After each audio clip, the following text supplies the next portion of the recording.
Sanbonani Lochani Atobela Dumelang. And of course today I will be your host igama nesibongo uNewa kaMabuza umshengi shabalala Dongala kaMavusa sidaba silifuli wangwane. And of course today I'm joined by our wonderful guest Indoda Meseba kakhulu uNkulunkulu, which is here with us. But before that, please just like lapho and follow our page for more updates. Kodwa okwamanje nakho ke Nkosi yami, let me just like start by just breaking the ice and nginazise yena ukuthi akazazise yena ubaba lana esesayidini lethu esho ukuthi yena wakwabani sibongo. Like tell us about yourself ukuthi ubaba njengoba hleli la eceleni kwami ubani wakwabani, mhlawumbe ababukeli bayafisa ukuyazi le.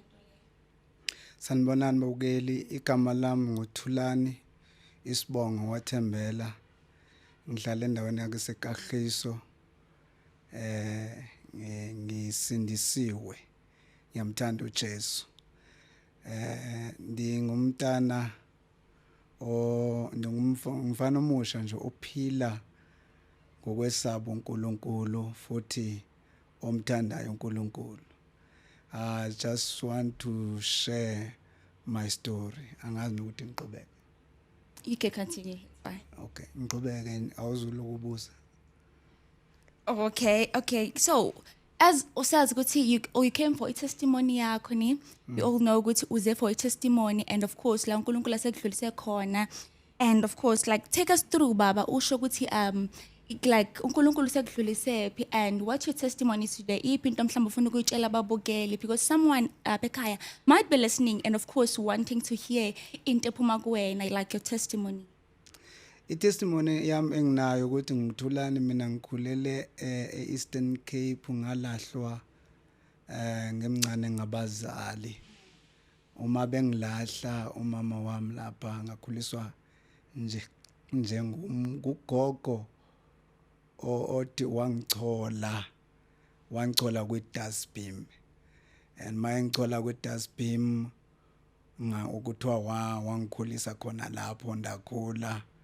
Uthe mangina 9 years lo gogo washona, gogo kwaMshengu washona. Uthe makeshona lokho engenisa isikolo lo gogo kukuhle kumnandi, mara eyiphuzela nje kodwa wayenginakile. Ngibona ukuthi ukuba khona kwami la kulo gogo kugwema ezinye izinto. So ngiye ngathanda ukuthi indlela bengiphethe ngayo bengijabulisa kakhulu. Uthe kushonene kwakhe kwaqala impilo yami yangabe right from 2000 ngaluza i-eyesight yami. Bengingumuntu nje obephila elusa inkomo, olusa imbuzi, olusa izimvu. Like bekwenze ukuthi eyodwa njengeko bengishaya. Ngifuna nje ukuchaza ukuthi kuze njani ukuthi ngingaboni. Ngishaya ngifake esakeni. Ngishaya ngifake esakeni lapho ngifaka intelezi, khona le ntelezi eluma impela. Fake khona kulo ntelezi leyo. Yazi ngishaya noma kuphi sometimes ngizoshaya iso lelinye livaleke lingaboni.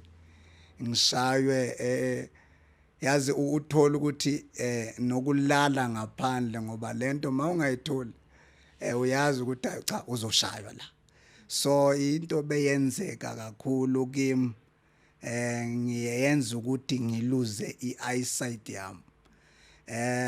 Futhi ukubona umuntu mayilala ngaphandle, ulale ngaphandle uzibona ukuthi yabona ke la kuyafana, ayibonakala lento le ngcono vengilala la ngaphandle. So bengenze lokho le vengilale ngaphandle. Sometimes uthola inyoka la ifudumeze ngawo, but bengibona umusa nje kaNkulunkulu ungithwala ngiloko ngilele lapho. So ungacabanga ukuthi ngizolala lapha ngaphandle or ngizoshaywa bese kunikezwe iplate. Bekubanzima nokuthola iplate manje ngayitholi leyo mvu leyo or inkomo leyo. So abantwana balo baba bebengakwazi, bave bathatha basuke eCape Town bekuyimi nje olusayo la. So ngiyambonga nje uNkulunkulu ukuthi angidlulise kule mpilo. Ngiyambonga kakhulu ngoba yazi ukuma ngiyibona impilo yami ngichaza nje kahle mangiyibona impilo yami ngibona uNkulunkulu. Eyokuqala enye engayichaza futhi ukuthi bengivelela kakhulu bekhona yangithi labafana khona labafana ngithi mangilusa nabo uthola ukuthi bastoti omunye wayive angikhame like wayemdala lapha kimi thola ukuthi lento yenzeka 3 times a week or 4 times a week. It depends ukuthi sihlangana kangapi lapho silusile. Uzongikhama ngize ngingazifili nokuzifila. Mina ngiwathi uthola ukuthi mhlambe sengifile hey angazi nami ukuthi njani but ngizophaphama seke ngasekho kona la duzane nami. Mangiphaphama sengasekho la duzane nami ngiphaphama sekele ekude nje ngizophaphama ngiphethwe ikhanda and I don't even feel myself ukuthi kwenzakalani ngami. Yazi ngiloko ngiphakathi kwaleso simo into bengizibuza yona ukuthi ingabe bengifile or bengenzani because bengazifili nje into bengithi mangivuka bengivuka ngivuke ngiphethwe yikhanda.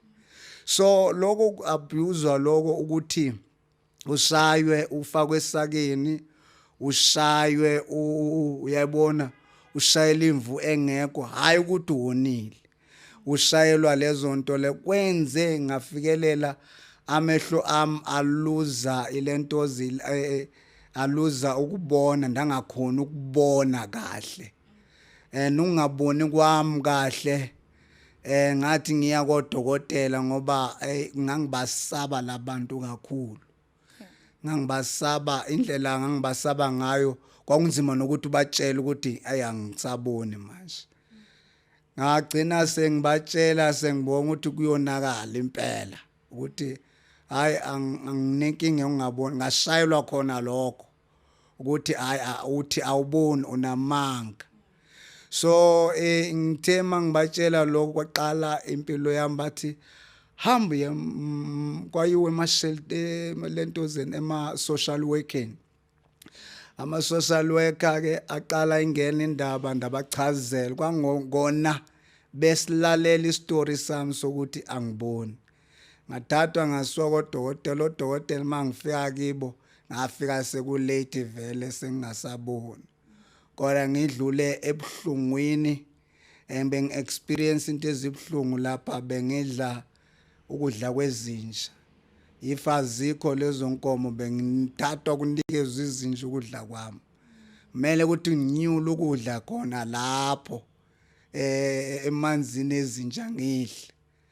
But ngiyambonga nje uNkulunkulu kulesa simo ngiyambonga kakhulu ngoba angazi nami ngiphunyuke kanjani. Cabanga nje uphila uthola ukuthi ilahleke lento almost 5 days awubonakali awuzi nasekhaya. So phile ngama strawberry ento zalapha ehlathini usaba nokuza ukuthi yazi ukuthi yo hayi vele linye iliso aliboni kahle. Usaba nokubatshela ukuthi hayi leli linye iliso aliboni kahle. So ke yagcina impilo yami nje ibanjalo. Ngafikelela ngingaboni bangithatha lama social worker bangisa kuma shelters. You know, to move from one shelter to another it was not an easy thing. Nokuza la ngiza ngilapha eEastern Cape njikajika lo ma shelter ngaze ngeza lapha eGoli ngizwa idirection ukuthi umama ukhona la eGoli. Mangiza la eGoli umama ungitshela ukuthi wangithola ngerape and ngithole ngerape it was not easy ukuthi angiaccept. I forced myself ukuhlala naye and mangiforced ukuhlala naye I make things zaveza ba worse empilweni yami. so ngazama ukuthi no, let me go back to shelters. You know, mawuya emashelteni ke akukho lula. Mawuya emashelteni funeke ube ne story nje esiheavy. Umele ukuthi usikhulume uthi cha anginabo abazali. But bengazi ukuthi umama ukhona. Funeke ube ne story nje esizwakala ukuthi ngingumuntu nje ubeziphilela nje ongenabazali.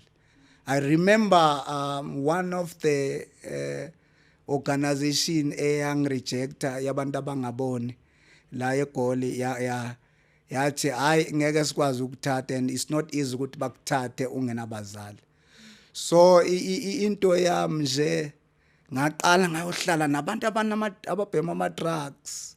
Sengiqala ukuthi ngi-adjust impilo yami, ngafunda ukuphila nabo, ndafunda ukuphila phakathi kwabo, ndafunda nje nangendlela abahandlisha ngazo izinto, ngafunda ukuba understand.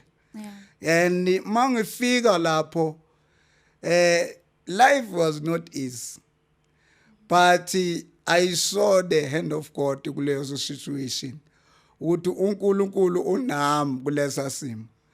Ngazibona nje ndingathi ndinguJoseph ophakathi ejele, ngoba besithi masilele kunesponge ngapha ingathi sejele impela, ukhona isponge ngapha, khona isponge ngapha.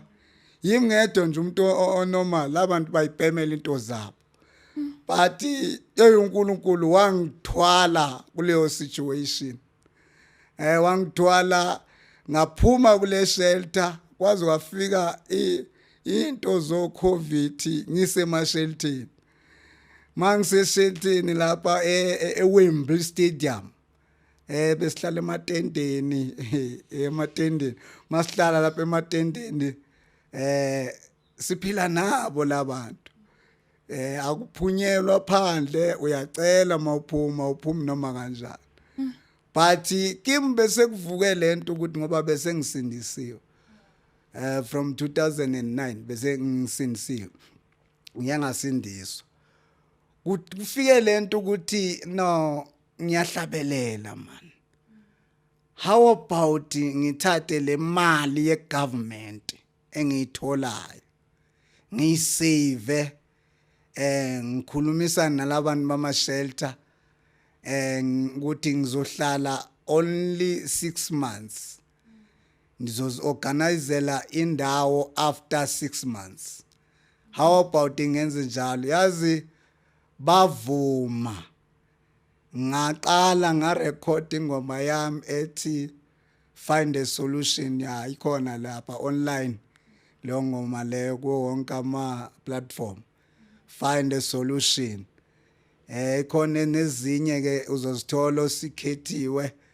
Ngayirecorda leyo ngoma cause ngafika lento ngisiphakathi emashelter ngathi if you face pain and storm, just be quick to find a solution. Don't be quick to talk. Don't be quick to be angry. Yeah. Don't be quick to to panic. Just be quick to find a solution. So bekunalonto leyo ukuthi hayi man, umuntu kuso sonke isimo adibana nazo sinaso isixazululo. Akusikuthi lempilo engene kuyo ngagcina ngiluza i-eyesight yami ngoba ngishaya ngamafushane, ngagcina ngiyiluza le eyesight yami. Akusikuthi beyingenaso isixazululo. uNkulunkulu into engiyibonile uve wangibonisa ukuthi unenjongo ngempilo yami. So ngabona ukuthi no man, lento ingathi iyangisebenzela. Ngayenza i-album, mangiqeda i-album ngathi ngiyahamba. I remember ngihamba ngiphethe isponge ngiphethe umbhede ongekho right nje, ngingenanto, ngiqala izinto phansi. Ngiphuma nje ebantwini ababhema ama drugs, ngoba uthi uyaqokelela ngapha bona bayathatha, uthi uyaqokelela ngapha bona bayathatha.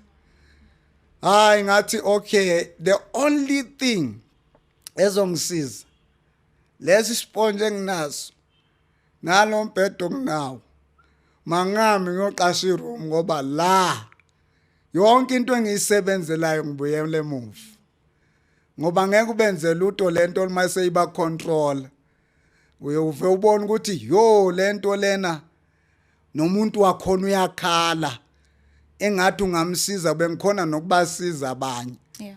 So ngaphuma eshelter ekuphumeni kwami ngathatha isinqumo ngoba yazi isinqumo siyakusiza.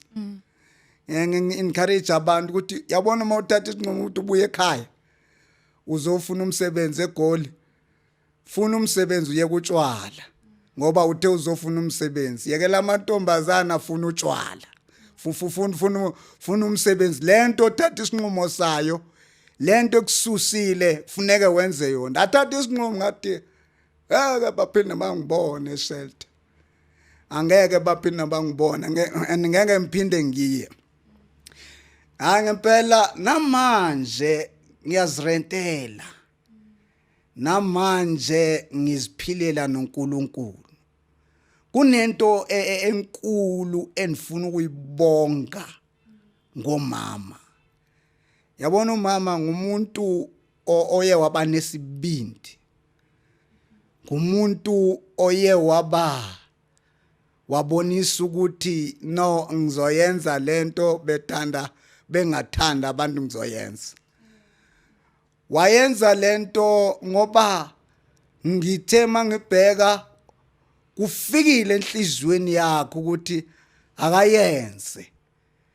And ngithe mangiyifunda mina ngabona ukuthi no man ilife yami mina ngikhuliswe uNkulunkulu.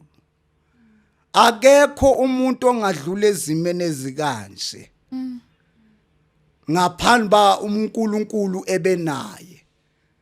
Uma ngibheka impilo yami ngibheka ekaDavide ngiphinde ngichoshe napha kuDavide ukuthi cha naye manje lo muntu wakhuliswa uNkulunkulu ehlane. Now kufika lento ukuthi enhlizweni yami ukuthi umama wami uliqhawe. Abantu bangambona engathi ngumuntu walahla umntwana, ngumuntu wangazange abanendaba nomntwana. Mhlawumbe uNkulunkulu wabona ukuthi lo gogo lona insuku zakhe ori iminyaka yakhe yokuthi aphile emhlabeni i9 uzohamba ngalolo suku lo ebelazi.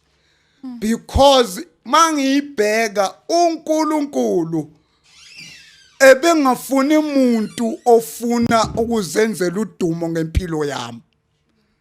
Now into engifundayo ukuthi uma bengadlulanga lapha yana hayi ngeba ngingekho la ngikhona. Kunento ezingizimane njani ngikhona ukupheka. Yazi kule mali engiyitholayo yobheleba ngikhona ukwenza konke. I even fight ukuthi ndingakoloti nomuntu oyedwa emhlabeni. Noma kuthiwa ndiphakathi kwasiphi isimo I fight ukuthi impilo yami ibe ngcono. Abantu bangibona ngigqoka ngemuhle. Into engiyibonayo nje uNkulunkulu. Yabona indlela angishiya ngayo pho mama kungenze ngafunda ukuhamba noNkulunkulu. Yabona angithembanga munye umuntu manje sengithembe uNkulunkulu. If yabona ukawabona umuntu kuthiwa totally blind. Kukhulunywa ngami lo. And most of people but no lo muntu ukhona ukugeza abe clean, ukhona ukwenza yonke into abe clean. Akhonto yazi kunalento ethi eBhayibhelini equote Paul athi I can do all things. not some of the things but all things through Christ. Yabona nami ngalithatha lalizwi ngathi uma ngaba angilithathi ngubani uyongisiza ngoba umuntu uyakhathala. Ngifundile ukuthi eyami impilo ngathini ifana nempilo ukuthi usesicikini ngapha kuyawela phambili ngemuva kuyawela mawungathatha istep kungachongo umuntu uthi ethi thatha istep uNkulunkulu engachongo ukuthi thatha istep uyoshona. So my life is like that and I survive kulo mpilo leyo. Ayikho into engehlulayo. Abantu bangibona like ngemuhle. Bangibona nje hey ngidlule ebunzimeni. Mari lobo bunzima engibonayo ukuthi yazi umama uba wayengayenzanga lento. Umama wayengangilahlanga. Mhlambe ngeba ngitefa njengezinye ingane. Mhlambe ngeba ngingamazi kwaNkulunkulu ukuthi uNkulunkulu. Mhlambe ngeba ngiqhelile kuNkulunkulu ngingamazi tu. Ukuthi kube khona izinto athi hlehla ngoba ngakuthola ngalendlela. Angimbeke necala. Into engizwayo enhlizweni yami ukuthi ijoy yokwazana nalo Thixo asuke angilahlela kuye. Yena wayecabanga ukuthi hayi uzotholwa ngabanye abantu. Kanti ungilahlele ezandleni somusa. Wangikhulisa uNkulunkulu. And ngibonga futhi mhlawumbe uma ngangibona ngibonga zonke izinto ezangivelela empilweni. Ngibonga yazi umuntu njengoba ngisho ukuthi usomatekisi sashumayela njengoba sishumayela lentozeni estratweni nginespeaker siyashumayela lentozeni erenkeni mashumayela usomatekisi siyomthola lapha ya esibhedlela athi nginibonile erenkeni nishumayela. Uyabona umuntu akanandaba uma izinto zihamba kahle. Kodwa make phakathi enkingeni uqala vula indlebe. Sekethi hayi ngithandazeleni. Mhlawumbe uNkulunkulu kukhona izinto indlebe beyivula kimi. Ngoba yazi makukhona into uThixo afuna ukuyenza uve akufaka enkingeni. Avumela izimo zokushaya. Mazi kushaya lezimo wena njengoba zikushaya ucabanga ukuthi kushaya wena. Kanti no kuzanywa ukuvulwa lendlebe yakho. Ngoba kahle umuntu uyahlupha. Akakwazi ukulalela right. Ukuzalalele kahle apay attention ukuzingene kahle lento enhlizweni yakhe ikwazi ukungena gulu ukuthi umnyango uvulekile. Funeke abe phakathi kwesimo. Nanku uJona ngikhuluma ngoJona lo owagwinya ifish uthunywa ngapha yena uyale Niniva uye eTalashish. Lesi sikhathi eyangaleni uNkulunkulu ulungisa ifish seke yaqale phakathi kwesimo manje efishini uyakhuleka ukuthi uNkulunkulu ngicela ungidedele. Uma ungangidedele ngizoyenza lento ofuna ngiyenze. Uyabona ukuthi umuntu uyahlupha. Umuntu ulalela make phakathi kwesimo. Akakwazi ukulalela kuthiwa hayi into zihamba kahle. Ngakutshela ingceku zenkosi uyabona sashumayela lapha erenkeni kwakungonelalela lo muntu ephakathi kwesimo. Yayibona lonto. Nami uNkulunkulu kukhona lento ebeyidraina kimi. Mhlambe bengivula indlebe. Mina ngibona ntoni abanye abantu bangabona iabuse. Kanti uThixo wayesebenzisa lo baba ukuthi angakhe yena wayecabanga ukuthi hayi ngenza okunye ngiyamhlupha ngiyazenzela isigqila or wenza into ayifunayo kanti uThixo usehlelweni ngempilo yami njengoba ngibona impilo yami la ngidlule khona la ngizwa khona ukuthi ngishayeke khona cha bengashayekile ngoba nongaboni kwami kuyinzuzo ngikhona ukuhamba ngiyokhonza ngikhona ukuhamba ngiye la ngifuna ukuya khona ngikhona ukuthi ngicommunicate nomuntu ngithi ngitshele nje ukuthi ukuphi give me a location ngizofika lapho ngifuna khona ndinananto yokuthi I can do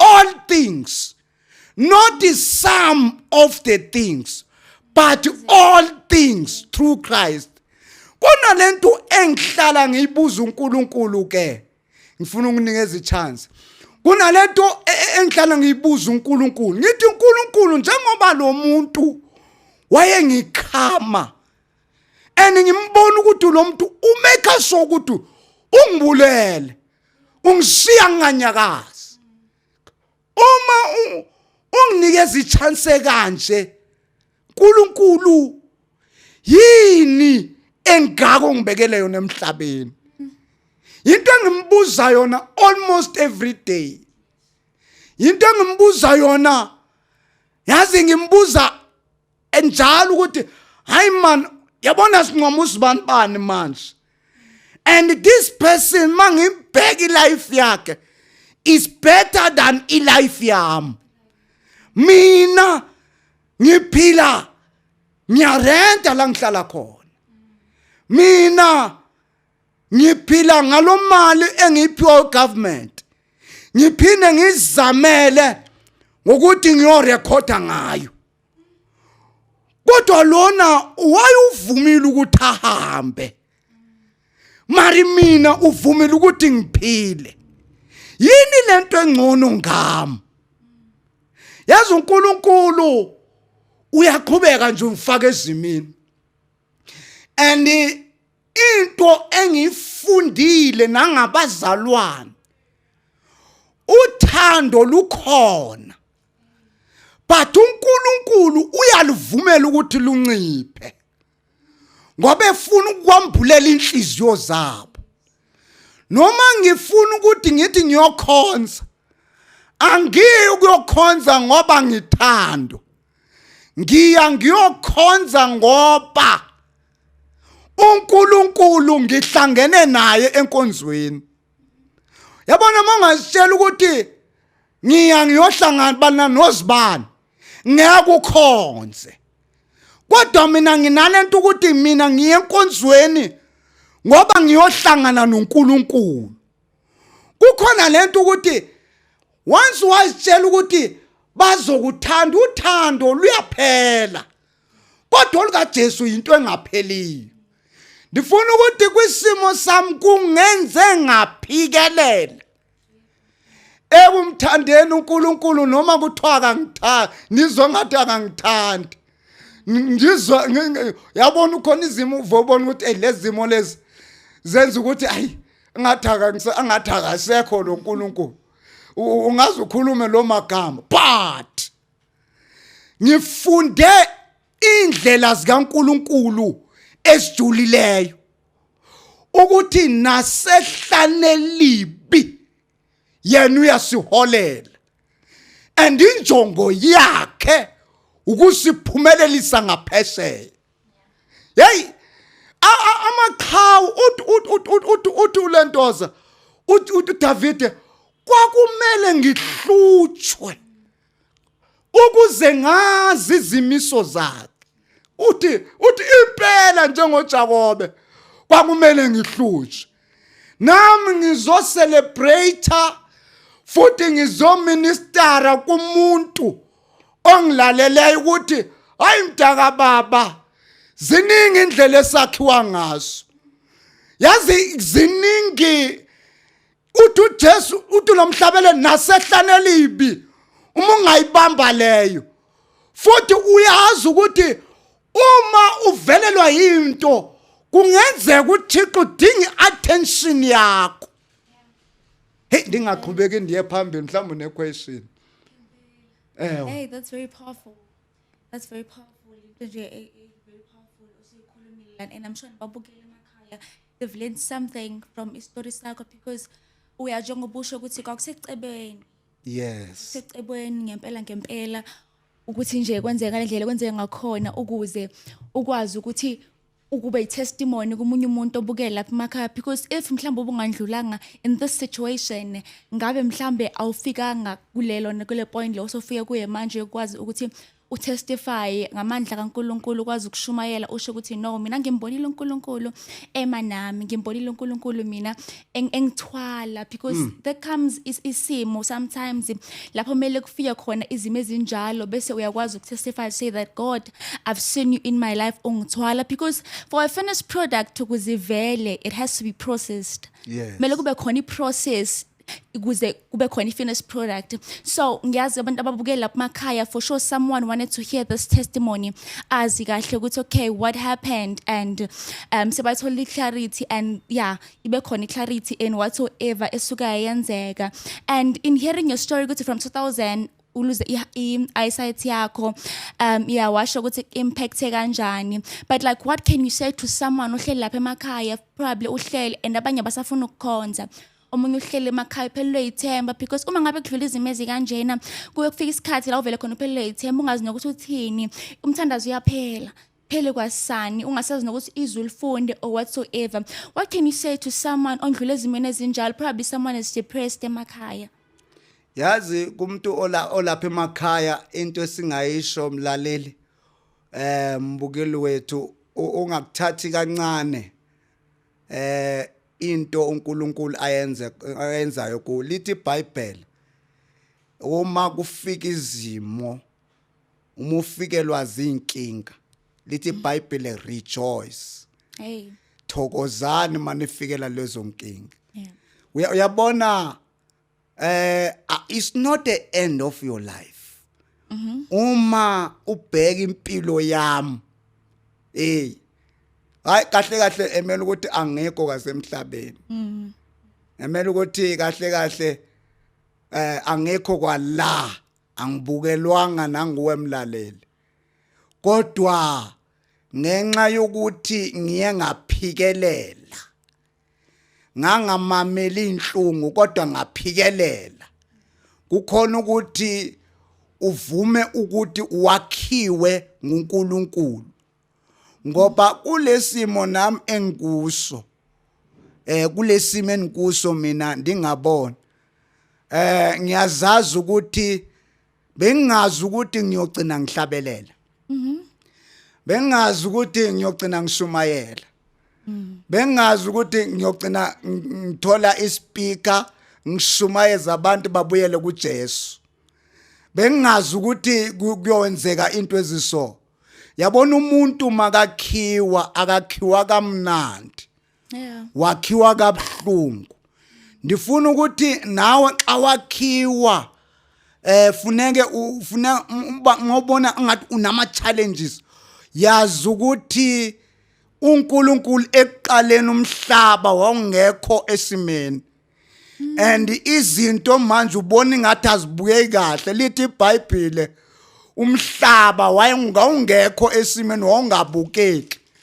Kungenzeka ukuthi kukhona into ongazithandiyo hayi lalela mntaka baba nomhlaba wawunjalo wawungabukeki nempilo yakho kukhona izinto ozibuka othi mawubheka hayi mana kuhlangana wawungekho in order uNkulunkulu kodwa kuthe maqala kufaka uNkulunkulu yayibona lento le uthe mawuqala ndamkela ukuthi uNkulunkulu engene enhlizweni yami ndimvumela ngoba yena mawumvumela uqala ukuqonda ukuthi hayi manje ngiyakhiwa la and kufike nakuwe sohlabelela nalomhlabelelo othi nasehlale libi yena uyasiholela uphinde futhi ukhulume njengoDavid uthi kwakumele ngakhiwe ube khona lothi umhlabeleli futhi othi uyondinqanda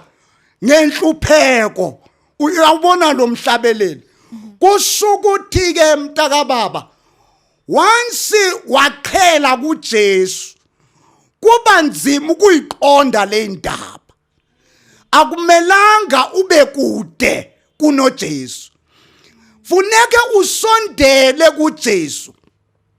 Yazi lithi iBhayibhile, acquit yourself to God. To acquit is to be a closer person to God. Ngamanye amagama ujwayelane noNkulunkulu, ube nokuthula naye. Ungahambi kulomhlaba kaNkulunkulu ungena kuthula naye. Cabanga mntaka baba, ngiphile endlini yakho, anginandaba nawe, I don't care about you. Uyofila kanjani? Into engincenga ngayo ukuzuzi understand. Kudingeka ukuthi usondelane noNkulunkulu, ngoba nguyena ozokwenza ukuthi uunderstand lenkinga okuyo. Uma ukhelile uyawuduka, abantu bayawudukisa. Yingakho nami ungibona ngimile nje isiphambano. Ngimile nje uJesu. Ngihamba nje nguJesu. Yazi njengoba ngihamba ngiyi-1, khona enye day ngitshayiswa imoto. Manje ngitshayisa le moto ngithi yazi bacabanga ukuthi ngizostop ukuhamba ngiyi-1, ngiqhubeke. Yaphinde yangitshayisa okwesibili, ngaqhubeka. Impilo ayifuni uyincenge, ifuna kube yiyo encenga wena. Funeke uhambe ube ngaphezulu kwempilo, ungabi ngaphansi kwempilo, ngoba thina siphezulu kolawulo, siyalawula. uThixo wasipha igunya. Ngamanye amagama, uma ngaba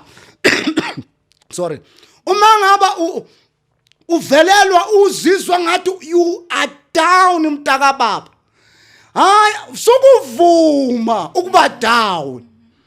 Yilwa, uyazi ulwe ngokukholwa. Yabona, angeze uthi umhlabeleli akukho uJesu angeke akulungise, anasikho isikhali esiyomelana naye. Hey, sinqoba ngoNkulunkulu man. Yazi abantu baphethe just a small information about a human being, but uNkulunkulu uphethe a full package engeke yafundwa ngabantu. Yazi khona imfundo efundwa ngabantu, uthola ukuthi ngamaZulu anomlando kaShaka, uthola ukuthi ngamaXhosa anomlando wabo, but uNkulunkulu uphethe the full information ngomuntu. Andifuna ukuqambisa amanga. The only person ongakunceda kuleso simo nongenza uunderstand nguThixo, ngoba nami ngeba ngakudala ngazibulala, ngoba ngabona ukuthi uThixo wangibonisa ukuthi yabona bakuzamile babulala kodwa bakhonanga. Kusho ukuthi lezo izama ukuthi uzibulale ngeke uyikhona. uNkulunkulu wayinqaba ngaze ngabona ukuthi angeke ngiyenzele, ngabala izinto engidlule kuzo njengoba ngikubalela mlaleli. I remember abanye abantu bengibambile, bengifaka amanzi ngempumulo, bewathela ngempumulo. Esesikhathi bathi bayangelapha kanti bazama ungibulala, ngafenta kuthiwa kabiza iambulance. Kwakuse Cape Town lapho. Kwabiza iambulance lapho. Mayibiza iambulance kuthiwa ngavuka. And mangivuka mina ngivuka ngithi bangishayile vele ngoba bengizwa ama pain, ngingawazi ukuthi ama pain kanjani. Kanti unguNkulunkulu. Bathi hey wena uvuke kanjani? Sicabanga ukuthi ufile. uNkulunkulu kunento engimbuza yona. Ngifuna ukusho pha umlaleli. Njalo ukuthi uNkulunkulu wangivumela ngavuka kuze kubonakala nami ngizwe ukuthi angizifili. Hey, this thing one day uNkulunkulu uyonambulela babukeli. One day uzoyihlangana naye ezulwini lento engishoyo. Uhlangana naye testimony eyidlala. Okwamanje ngisakupha nje okuncane. Ngifuna ukuthi ke uma ngaba ngidlulile mina nawe uzodlula. Kangakanani wena makudlule mina? Ngikhona kanjani mina ngingaboni ukuphila? Wena ube so give up ufuna ukubulala ukuzibulala. Ungalingi uyenze ilahle leyo ntambo. Kukhona impilo engcono uNkulunkulu asibekele yona. Yazi ngangihamba ngamabhluku adabukile. Naleli suit engiligqokile ngiliphiwe. Ungibona ngemuhle nguThixo ngiphileyo. Yonke into enginayo nje ngiphiwe. Mawungangena nje roomini lami kukhona yonke into. Konke ngiphiwe nguNkulunkulu. Now uNkulunkulu kukhona uhlelo oluhle analo ngawe. Ungabheki le pain yesikhashana. Ngoba lento yesikhashana izondlula. Naloko kushaywa kwami kwandlula. And ngiyakubona ukubaleka kwakho ngoba kwakukhandwa mina and ngiyayibona into ekhandwayo uNkulunkulu. Amen. Amen. No, that's really a powerful story. As sizwile emakhaya ukuthi ubaba testimony njengoba sekasho ukuthi sondelana noNkulunkulu, iadvisor sipha yona leyo sondelana noNkulunkulu because uNkulunkulu uyena yedwa umuntu who can heal a person. Uyena yedwa umuntu okwazi ukubuyisa umuntu nalapho sabona kahle ukuthi akusabuyeki khona. Phela nje into emele uyenze just usondelana noNkulunkulu. And unfortunately ke babukeli we've came unto ukuthi end episode yethu yanamhlanje.